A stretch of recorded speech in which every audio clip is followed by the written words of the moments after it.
So I was originally going to do a video where I took the Oscar winners category by category and gave you my thoughts on them. But as the ceremony was going on, all the favorites were winning, nothing too controversial was happening, and I was really worried this whole video would be me pretty much just going, "Yeah, it's jolly good, very well done, you've chosen the right one." But then things got a little unexpected. Moonlight, Best Picture. And this was pretty much what I looked like for the next 10 minutes.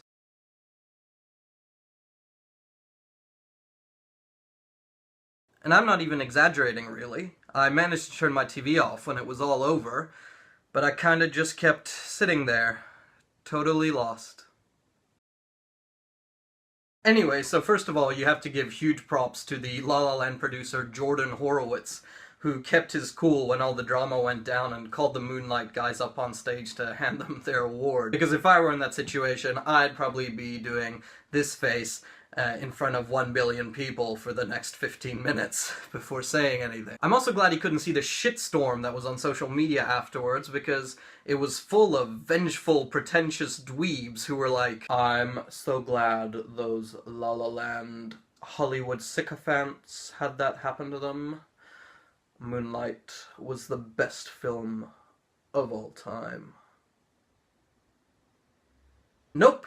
You do not get to be a pretentious dweeb. In fact, the movie you're parading as the second coming is highly flawed, and for me, it was one of the weakest movies in the Best Picture pool this year. Why? Well, that's because its whole third act is one big, hot mess. Let me break down why I think so. Like a lot of stories, Moonlight is broken down into 3 acts. What makes the movie really interesting is that these 3 acts take place over 3 parts of a single man's life. That's a pretty cool premise, and it's a really unique lens at taking a look at someone's life. So in the first part, we're introduced to our main character, Chiron, and he meets this father figure character played by Mahershala Ali, who gives him guidance and protection, and especially acceptance, in a world where he doesn't really have that, and he's especially not getting it from his crack-addicted mother. We also see him hang out with his eventual love interest, Kevin, who is a lot more popular with the other kids, but who still treats Chiron like a friend and is there for him. This is a really interesting setup, and it shows us just how tough Chiron's life is going to be as we watch him grow up. What's even better is how all these different parts and characters connect and feed into the next part of the story. In the second act, his father figure is now dead, and Chiron no longer has that paternal figure to turn to for guidance. His mother is still addicted to drugs, and the only time we see her say she loves him is when she's manipulating him to get more drug money. At this point, he has almost no safety net, and we see that the bullying in school is now even much worse than before. Luckily, his buddy Kevin likes him back, and that gives him someone he can feel safe with, and they share a nice handsy moment on the beach together.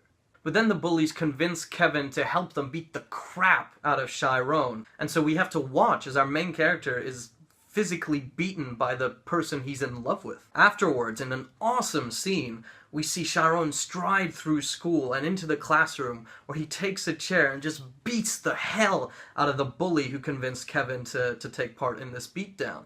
But this violent revenge gets him arrested by the police. And wow, that was a great emotional climax for the movie. We see Chiron grow to accept himself as a person, find someone he loves, and then all of that gets taken away from him. Because of what the first act set in motion and the current events in the second act, the story's reached this great emotional boiling point. It's an amazing, tense setup for the final act of the story. How will jail affect Chiron? Will Kevin ever redeem himself for what he did to the person he loves? And will Chiron going to jail inspire his mom to break her addiction? All 3 of these conflicts sure will be interesting to see play out. So what happens next? Well, he's grown up and kinda shady, but doing alright. His mom is healing from her addiction. She says she's sorry and that she does love him, and she wished she could have loved him more as a kid, and he forgives her and they hug it out. Kevin's working at a diner down in Miami. He says he's sorry for what he's done, and now they're back together and in love. The end. Do you see the problem here? Like with a wave of a magic wand or the click of ruby slippers, we've gone from a gritty, emotional story about one man's struggle growing up as a black gay man into a Hollywood ending with absolutely no transition at all. As a viewer, I didn't feel like the happily ever after ending was earned because we didn't get to see how the characters all got there. I mean, the characters do go on these long expository monologues telling us how the rest of their lives went, but not only is that a cop-out, it breaks one of the cardinal rules of writing, and one that's especially important in film. The first two-thirds of this movie is an amazing Best Picture-worthy shower, but then the last act is one big cheesy teller. And that's why for me it was one of the weaker films on the Best Picture list. Because unlike movies like La La Land, Hidden Figures, or Hacksaw Ridge, it didn't know how to stick its landing. Despite that, there is plenty to love about it, and I understand why it did win Best Picture. It was a really important story to tell, and I do hope that more people will go out and see it now. But for myself, if I could only keep one 2016 movie in storage for a rainy day, that movie would be, without a shadow of a doubt, La La Land. And if you want to hear me gush about why I love it so much, my review's down there.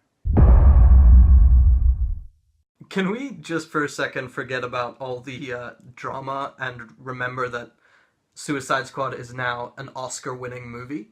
I mean, don't get me wrong, using makeup to bring characters like Killer Croc and Harley Quinn to life was really amazing work. But still, one of the worst reviewed movies of the year can now go back to its critics and be like, "Gave Suicide Squad a 4 out of 10, did you? Well, maybe I'll care about your opinion when you have an Oscar."